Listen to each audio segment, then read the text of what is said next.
reverendas religiosas, prezadas associadas do Apostolado da Oração, prezados irmãos e irmãs, em nosso Senhor Jesus Cristo.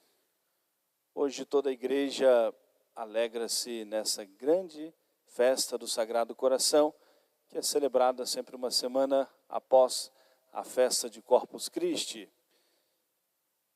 E a festa do Sagrado Coração foi pedida pelo próprio Jesus e queria que fosse mostrado, anunciado ao mundo inteiro o seu amor por nós, pela nossa salvação, pela nossa redenção. E é sempre importante a gente lembrar que poucas vezes vemos Jesus com essa atitude no Evangelho, mas quando Jesus aparece a Santa Margarida Maria, Jesus faz um lamento, uma reclamação. E qual foi o principal da reclamação de nosso Senhor? Eis o coração que tanto amou os homens e recebe como retribuição ingratidões, friezas e desprezos. Jesus expressou a sua reclamação, o seu lamento. Tudo que o Evangelho nos mostra com clareza, que derramou até a última gota do seu sangue pela nossa salvação, por nosso amor. Antes de nós fazermos alguma coisa por merecer, e a falta de reconhecimento, ingratidão, o descaso, parece que fez pouca diferença, a frieza e mais ainda o desprezo. Ingratidão, frieza e desprezo. Por isso que nós se pediu uma reparação. E a reparação, além das nossas atitudes, as atitudes vão expressar isso. Mas o reconhecimento do quanto precisamos sempre ser gratos a Deus. Às vezes quando nós falamos aquilo que nos ensina o catecismo, que eu devo rezar quando começar o meu dia, não é propriamente porque tem um preceito que eu tenho que rezar de manhã cedo, mas é acordar e lembrar de agradecer a Deus. A oração é para nós nos lembrarmos de Deus. Porque tudo depende de Deus. Nos mantém na vida, na saúde, o ar que respiramos. Então é preciso mudarmos um pouquinho esse olhar. Não é porque tem um preceito, porque tem uma perguntinha no catecismo lá de manhã, quando acordar, à noite, antes de deitar. Mas é porque acordamos e precisamos louvar o Senhor. Ao terminar o nosso dia, temos a cama para nós nos deitarmos, terminamos o nosso dia cansados do trabalho, com tudo que nós tivemos passado. Mas não é porque tem um preceito, porque precisamos agradecer a Deus. O alimento, o pão de cada dia.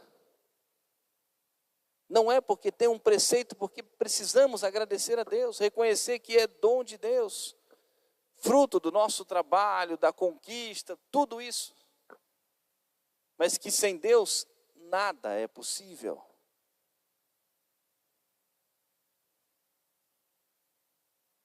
Basta um simples sopro, alguma coisa da vontade de Deus e não teríamos nada. E poderíamos simplesmente desaparecer. Então o reconhecimento, essa gratidão ao amor de nosso Senhor, é nos deixarmos conduzir por esse reconhecimento, pelo amor de Deus. E Jesus reclamou dessa ingratidão. E aí poderíamos fazer inúmeras aplicações. Às vezes julgamos um peso, um atrapalho, muitas vezes, os mandamentos, os preceitos da nossa vida.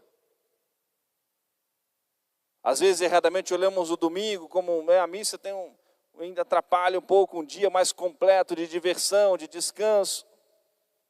Eu tenho que ir à missa, tem um preceito, um mandamento. Aí tem sim um mandamento. Para ajudar a nossa fragilidade, a nossa fraqueza, o nosso comodismo, a nossa preguiça, tem um mandamento. porque é tão importante, tão necessário para nós.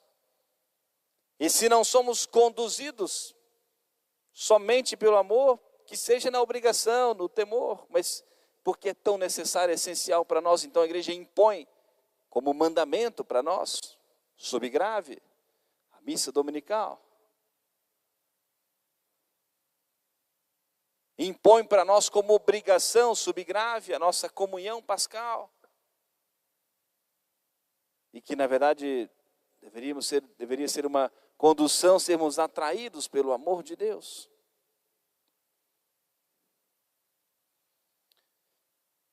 O segundo ponto da reclamação de Jesus, as friezas. Nunca julgarmos que o que a gente faz é suficiente, aí dá para ir mais ou menos assim, contornando, para a gente, no dizer popular, meio que empurrando com a barriga, assim, tá mais ou menos, não está tão ruim assim, dá para a gente ir levando assim, né? E poderíamos muitas vezes tirar o nosso tempo para algo a mais, uma Santa Missa a mais durante a semana, além do preceito dominical. Um momento a mais para nós virmos rezar diante do Santíssimo Sacramento. Esse algo a mais para nós abrasarmos e aquecermos o nosso coração no coração de Jesus.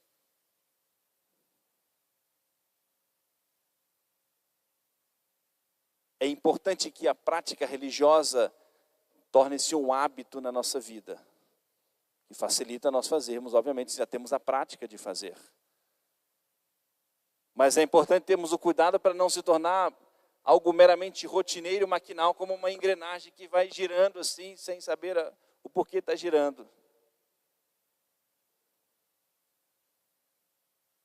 E isso é importante a gente sempre lembrar, já ouvimos isso muitas vezes, porque sempre estarmos atentos e recordarmos isso para fazermos bem aquilo que nós precisamos fazer, aquilo que nós já fazemos, as nossas orações, a nossa Santa Missa, a busca dos sacramentos, a prática de boas obras.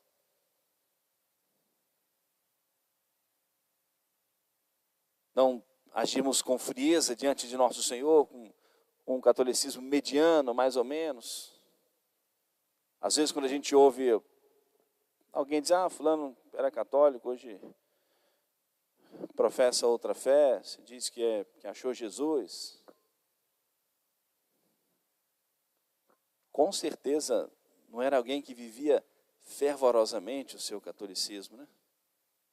Não era alguém que buscava propriamente o Jesus verdadeiro na Eucaristia, porque vou buscá-lo aonde? Que não seja na Eucaristia. Com certeza não era um bom católico.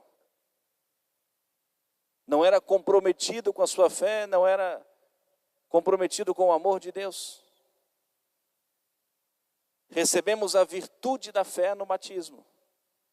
Mas a fé precisa ser trabalhada para sempre abrasar, aquecer o nosso coração. Porque senão vamos esfriando, aquilo vai tornando-se algo de pouca importância na nossa vida e podemos também perder a fé. Todos nós estamos sujeitos a isso. E aqueles que abandonaram a religião católica, a fé católica, com certeza não eram bons católicos. Ou se em algum momento foram, começaram a se afastar, a esfriar e foram se distanciando cada vez mais até sair pela porta da igreja. Aquele que perseverar até o fim, esse é que será salvo. E que Jesus é esse que encontraram fora da igreja católica? E que Jesus é esse que vão buscar o que dizem que encontraram fora da Eucaristia? Fora da Santa Missa?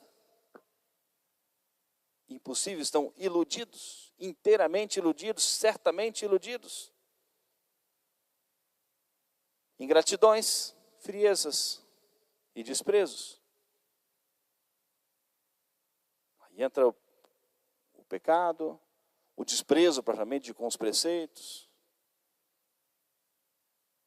Olhamos sempre como algo opressor na nossa vida e vamos deixando um, deixando outro e de repente abandonamos tudo. E a reconquista é sempre algo muito difícil. Acomodamos, muitas vezes no pecado. O maior mal que pode acontecer à nossa consciência é a nossa consciência não se incomodar se houver algum pecado, sobretudo um pecado grave. Porque senão há incômodo na consciência, perdeu inteiramente, ou seja, como que apagou, desligou a voz da consciência. Coloca-se num caminho de condenação, porque onde vai, em que momento vai reconhecer, se arrepender do seu pecado? Vai precisar de uma graça especial de Deus. Se a gente teve a infelicidade, a desgraça de cair no pecado mortal, buscar logo encontrar esse Jesus no sacramento da confissão, que é o sacramento da misericórdia, e buscarmos ser alimentados pela Sagrada Eucaristia.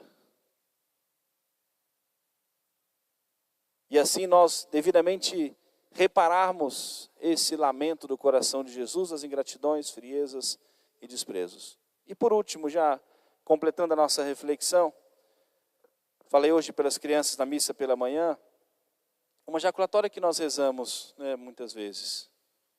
Jesus, manso e humilde de coração, fazei o nosso coração semelhante ao vosso.